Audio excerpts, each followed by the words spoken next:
नमस्कार, देवभूमि चैनल में आपका स्वागत है। आज के इस वीडियो में चर्चा का विषय रहेगा माघ पूर्णिमा। माघ पूर्णिमा पर गंगा स्नान के साथ ही माघ मास का समापन हो जाएगा। माघ मास जो कि एक पवित्र महीना माना गया है, इसकी जो पूर्णिमा है उसका बहुत अधिक महत्व है। पूर्णिमा के दिन गंगा स्नान या किसी अन्य पवित्र नदी में स्नान का बड़ा महत्व है। साथ ही गंगा गोमती के तट पर सैकड़ों की संख्या में श्रद्धालु स्नान के लिए उमड़ते हैं, क्योंकि यहाँ स्नान करने से विशेष फल की प्राप्ति होती है। माघ पूर्णिमा पर स्नान के लिए सुबह में 51 मिनट का सर्वोत्तम मुहूर्त रहेगा। इस समय से किस समय तक है और पूर्णिमा कब तक है, इसकी जानकारी देने से पहले आपको बताना चाहेंगे कि पूर्णिमा जो है उस दिन आपको किस प्रकार से पूजा करनी चाहिए, किस प्रकार से दान देना चाहिए। देखिए, पूर्णिमा के दिन दान देने का बड़ा अधिक महत्व है। सबसे पहले आप पूर्णिमा को ब्रह्म मुहूर्त में उठ जाएं। ब्रह्म मुहूर्त में अगर नहीं उठ सकते हैं तो सूर्योदय से पहले अवश्य ही उठ जाएं। स्नान आदि करने के बाद स्वच्छ वस्त्र धारण करें। सर्वप्रथम भगवान सूर्य को जल दें और माँ तुलसी का अगर कोई पौधा गमला आपके यहाँ पे है तो उनको भी जल दें। फिर आप अपने पूजा स्थल, जो भी आपका मंदिर प्रांगण जो भी आपने बना के रखा है, वहाँ पर बैठ जाएं। वहाँ पर भगवान विष्णु की प्रतिमा स्थापित करें या तस्वीर है तो तस्वीर को रखें। आप दो प्रकार से व्रत करते हैं पूर्णमासी के। एक होता है चंद्र व्रत। चंद्र व्रत वह होता है जिसमें आप चंद्रमा को जल दे के, अर्घ दे के ही व्रत खोलते हैं। और एक व्रत होता है जो सत्यनारायण भगवान का व्रत होता है, जिसमें आप सत्यनारायण भगवान की कथा दिन में श्रवण करते हैं और उसके बाद आप अपना व्रत खोलते हैं। तो आप जो भी व्रत कर रहे हैं उसके लिए आप सबसे पहले भगवान सत्यनारायण की पूजा करेंगे, भगवान विष्णु की पूजा करेंगे। पूजा के लिए आप उनको स्थापित करें। आप कोई चौकी लें, पट्टा लें। अगर आपके पहले से मंदिर में ऐसा नहीं है सुविधा कि आपके मंदिर में भगवान विष्णु या सत्यनारायण भगवान की कोई तस्वीर नहीं है, तो उस चौकी पर एक पीला वस्त्र बिछाएं, उस पर भगवान सत्यनारायण की तस्वीर को रखें। भगवान को शुद्ध जल से स्नान कराएं। स्नान कराने के लिए एक लोटे में जल लें।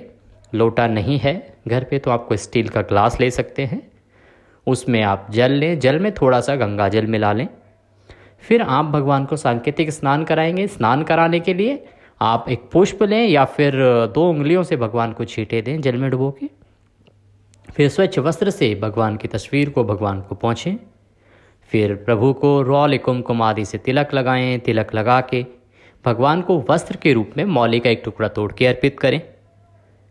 भगवान के लिए घी का दिया जलाएं, धूप दीप दिखाएं। अगर हो सके तो पुष्पों की माला लाएं, भगवान को अर्पित करें, पुष्प अर्पित करें।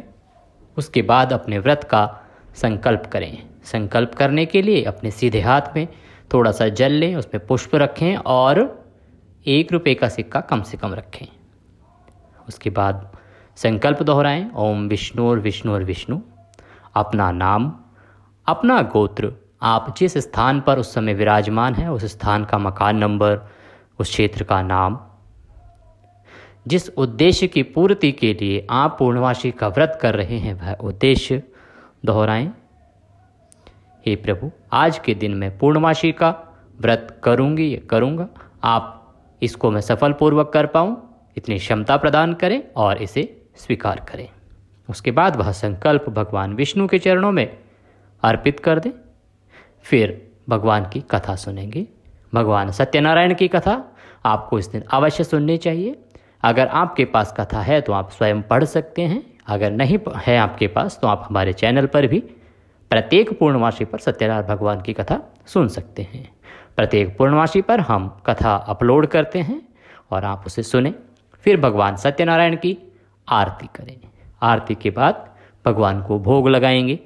भोग जो है वो विशेष रूप से पंजीरी बनाई जाती है, उसमें केले को अवश्य तोड़ के डालना चाहिए। साथ में पंचामृत बनाइए।